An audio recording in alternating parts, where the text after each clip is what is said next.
This is my favorite advertisement of all time. Now watch it, keep on it, and it becomes better and better and better as it goes on. And then I'm going to talk about it afterwards and relate it to sport. I can feel it coming in the air tonight. Oh Lord, well I've been waiting for this moment for all my life. Oh Lord, oh Lord, I can feel it coming in the air tonight. Oh Lord, well I've been waiting for this moment for all my life. Oh Lord. It's so good. Like, it makes me happy every time I watch the advert. Now, the reason for me it's so brilliant is because Cadbury's have realized that they can create something so catchy, and they've obviously worked together with Phil Collins to make that, but they can create something so catchy that it's so shared, and this is before you could actually share it on social media, but so many people have kind of seen that on the TV, glued to it for the 2-3 minutes that it is, and then talked about it. And by the way, it's related to Cadbury's. Right at the end, it's Cadbury's, yeah? So they understood back then that it wasn't about pushing your product to a market. It was about creating something that everybody would talk about, and then by the way, they would relate it to Cadbury's. There's certain brands that do that today. Red Bull is brilliant at it. Like, Red Bull is the worst possible thing you can ever drink to recover. But you've got athletes now that will happily take the money and tell you that Red Bull is the absolute best thing to recover, or it's helping me recover or feel better, or during a race,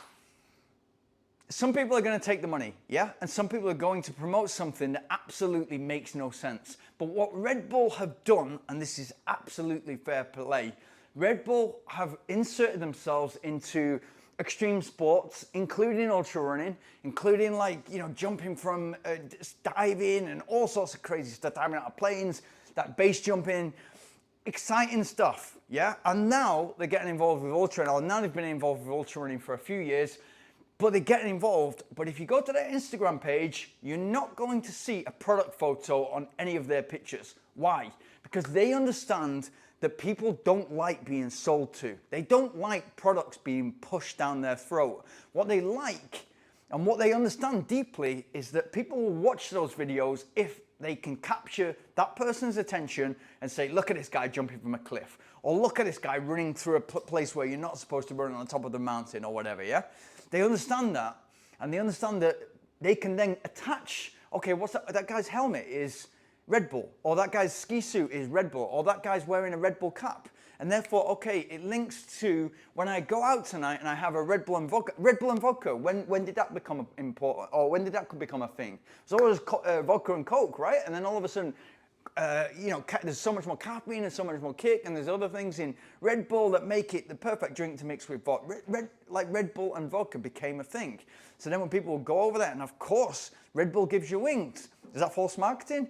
No, I don't think. If anybody actually came to you and said, you know, I've had 3 cans of Red Bull now and it doesn't give me wings, I want my money back, there's obviously not going to be a case there for you in the court. But they understand from a very, very deep point of view that if they just put exciting stuff out there, and they can be all over sports, sponsoring events, sponsoring athletes, and getting their name out there, then they have got something, because they can link it back to the product, which, by the way, was originally created in Thailand, in Bangkok.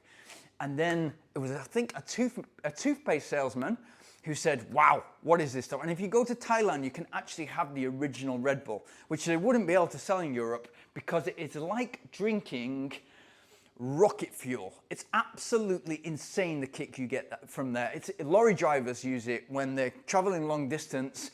They will take that Red Bull and it gives you an insane kick, yeah, where you're absolutely wired.